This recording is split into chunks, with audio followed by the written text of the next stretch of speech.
बच्चों, मैं गंगा पांडे। स्वागत है आपका मेरे यूट्यूब चैनल में। आज के वीडियो में हम बात करेंगे क्लास 12th पॉलिटिकल साइंस की जो सेकेंड बुक है उसका 5th लेसन।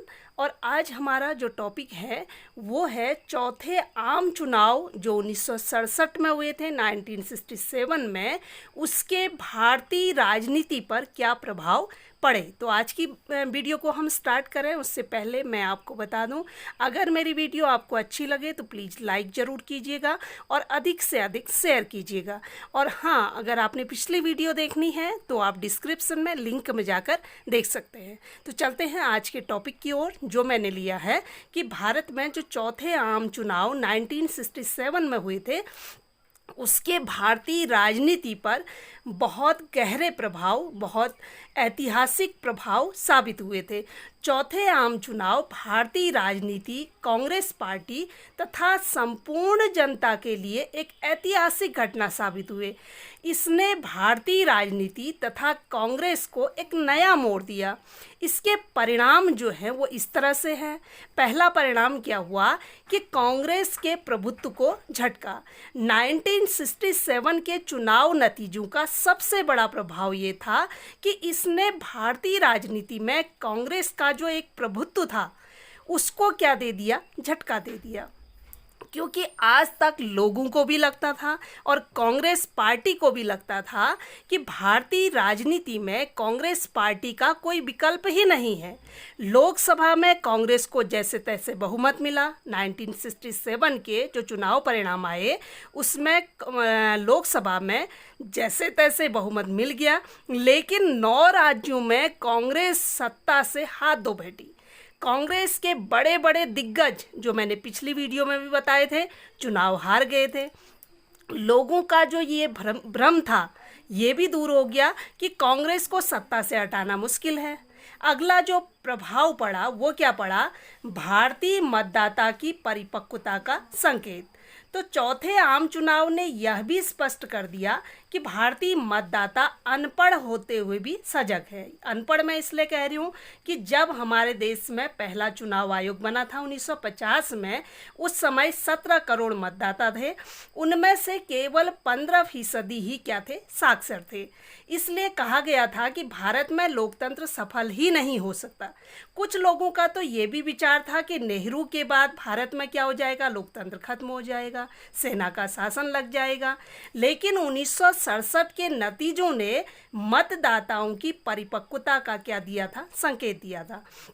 और 1977 के चुनावों से भी ये साबित हो गया कि मतदाता जो है वो शासन की गतिविधियों का अवलोकन करते हैं, उनकी गतिविधियों का पर नज़र रखते हैं और बड़े ही सूझबूझ के साथ अपने मत का क्या करते हैं, प्रयोग करते हैं। अगला है विपक्षी दलों में एकता के विकास की भावना मजबूत बनाना। 1967 के चुनावों से पहले ही भारतीय राजनीति में गैर कांग्रेसवाद का क्या हो चुका था, जन्म हो चुका था। गैर कांग्रेसवाद मतलब कांग्रेस पार्टी के अलावा जो भी विपक्षी पार्टी थी वो कांग्रेस को सत्ता से हटाने के लिए एकजुट हो गई थी।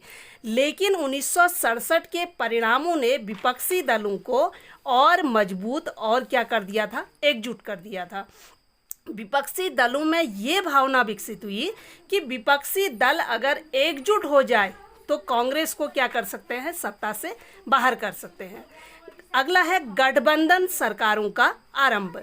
1967 के चुनावों से ही गठबंधन की परिघटना क्या हुई थी, सामने आई थी। चूंकि किसी पार्टी को बहुमत नहीं मिला, इसलिए अनेक गैर कांग्रेसी पार्टियों ने क्या किया, एकजुट होकर क्या बनाया, संयुक्त विधायक दल बनाया और गैर कांग्रेसी सरकारों को क्या दिया, समर्थन दिया सरकार बनाने के लिए। इसी कारण इन सरकारों को संयुक्त विधायक दल की सरकार भी कहा गया। अब ये जो दल थे जो एकजुट हुए थे केवल सरकार बनाने के लिए, केवल अपने स्वार्थ के लिए, ये दल विचारधारा की दृष्टि से एक दूसरे से क्या थे, अलग थे। उदाहरण के लिए बिहार में जो सरकार बनी थी उसमें एसएसपी हो गया, पीएसपी हो गया, वामपंथी सीपीआई हो गए, दक्षिणपंथी जनसंघ हो गए, ये सब सरकार बनाने के लिए क्या हो गए थे, एकजुट हो गए थे। पंजाब में जो सरकार बनी थी, पॉपुलर यूनाइटेड फ्रंट की जो सरकार थी, उसमें उस वक्त के जो परस्पर प्रतिस्पर्धी थे, एक दूसरे के विरोधी थे, अकाली दल, संत ग्रुप और मास्टर ग्रुप शामिल हो गए। इन सारी पार्टियों की विचारधारा अलग होते हुए भी सरकार बनाने के लिए ये एक साथ हो लिए। अगला जो प्रभाव हुआ वो हुआ दल बदल की राजनीति का आरंभ। 1967 की जो सबसे बड़ी घटना थी वो यही थी कि यहाँ से दल बदल की राजनीति आरंभ हुई।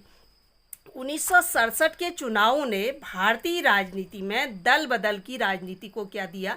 जन्म दिया। दल बदल का अर्थ देखिए क्या होता है। जब कोई जनप्रतिनिधि किसी पार्टी का चुनाव चिन्ह लेकर चुनाव लड़े और जीतने पर अपने स्वार्थ के लिए या किसी और कारण से अपने दल को छोड़कर किसी अन्य दल में चला जाए, उसको क्या कहते हैं? दल बदल कहते हैं। अब उस समय दल बदल के लिए कोई कानून भी नहीं था। बाद में हालांकि इस पर कानून बन गया, तब से इस पर बहुत प्रतिबंध लगा। इसके बारे में मैं फिर बताऊंगी कब कानून बना, कौन सा संविधान संशोधन हुआ। अभी हम इसी टॉपिक को लेते हैं। अगला जो प्रभाव हुआ, भारतीय राजनीति के शब्दकोश में आयाराम गयाराम का वाक्य सम्मिलित हुआ। अब ये आयाराम गयाराम क्या है? दल बदल की राजनीति आरंभ होने से विधायकों द्वारा एक दल को छोड़कर दूसरे दल में जाने और फिर अपने ही दल में वापस आने की घटनाएं क्या होने लगी? दिन प्रतिदिन होने लगी। 1967 के चुनावों के बाद क्या हुआ था कि हरियाणा के एक विधायक थे गयालाल ने एक ही दिन में 3 बार अपनी पार्टी बदली थी। यहीं से आयाराम गयाराम की का जो वाक्य है वो प्रचलित हुआ। अगला है कांग्रेस में विभाजन। ये भी माना जाता है कि 1967 के चुनाव परिणामों की वजह से ही कांग्रेस पार्टी में क्या हुआ था? विभाजन हुआ था। कांग्रेस में 1969 में क्या हुआ? विभाजन हुआ। कांग्रेस 2 भागों में टूट गई। इसके 2 भाग बन गए, कांग्रेस ओ जो पुरानी कांग्रेस थी, कांग्रेस आर जो नई कांग्रेस थी। अब जो कांग्रेस आर है वो किसकी कांग्रेस थी? इंदिरा गांधी वाली कांग्रेस थी। और इंदिरा गांधी वाली कांग्रेस को ही लोगों ने क्या दिया? समर्थन दिया। और आज जो कांग्रेस पार्टी अस्तित्व में है वो यही इंदिरा गांधी वाली कांग्रेस क्या है? अस्तित्व में है। और 1967 के चुनावों का प्रभाव अप्रत्यक्ष रूप से कहीं ना कहीं कांग्रेस के विभाजन पर भी पड़ा। अगला है जो प्रभाव अगला पड़ा, राज्यों में मध्यावधि चुनाव। मध्यावधि का मतलब जो 5 वर्ष की अवधि होती है किसी सरकार की, जब वो पूरी नहीं कर पाती है, बीच में ही चुनाव हो जाते हैं, तो उसको कहते हैं मध्यावधि चुनाव।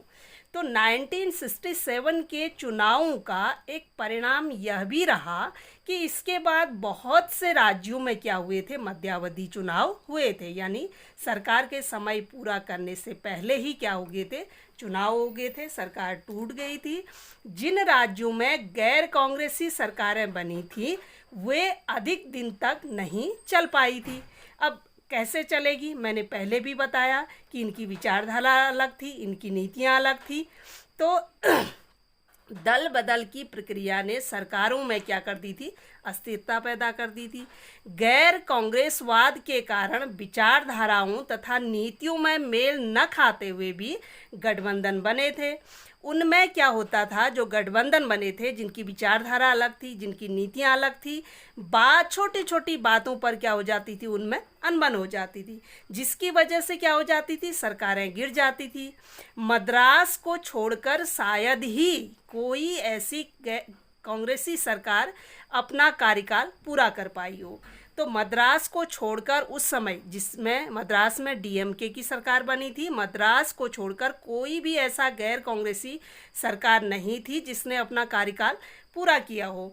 और इसके अलावा क्या हुआ? राष्ट्रपति शासन लगा और मध्यावधि चुनाव हुए। तो आज हमने देखा कि 1967 के चुनाव के भारतीय राजनीति पर क्या प्रभाव पड़े। तो ये हमने देखा कि 1967 का जो चुनाव था उसने सबसे पहली बात तो यही बता दी कि आज तक जो हम मान के चले थे कि कांग्रेस पार्टी का भारतीय राजनीति में कोई विकल्प नहीं है, लोगों को भी लगता था कि कांग्रेस पार्टी का भारत कि राजनीति में कोई विकल्प नहीं है, उसमें अब क्या लग गया था, विराम लग गया था, उसको अब झटका लग गया था। और इसके अलावा भी बहुत सारे ऐसे परिणाम 1967 के चुनावों के हुए, जैसे कांग्रेस के प्रभुत्व को झटका लग गया, जो भारतीय मतदाता को अनपढ़ माना जाता था उनकी परिपक्वता हमें देखने को मिली, विपक्षी दल जो अलग अलग हुए थे वो एक हो गए और उनकी जो भावनाएं थी वो मजबूत हो गई, वो कांग्रेस को सत्ता से हटाने के लिए सब एक हो गए। उसके बाद गठबंधन सरकारों का जो युग आरंभ हुआ वो 1967 के चुनावों के बाद हुआ। दल बदल की राजनीति यहीं से शुरू हुई। भारतीय राजनीति के शब्दकोश में आया राम गया राम का वाक्य भी सम्मिलित हो गया और कांग्रेस में विभाजन हुआ, राज्यों में मध्यावधि चुनाव हुए। ये सारे टॉपिक आज हमने देखे। आज का वीडियो यहीं तक, अगली वीडियो में हम फिर मिलेंगे। Thank you.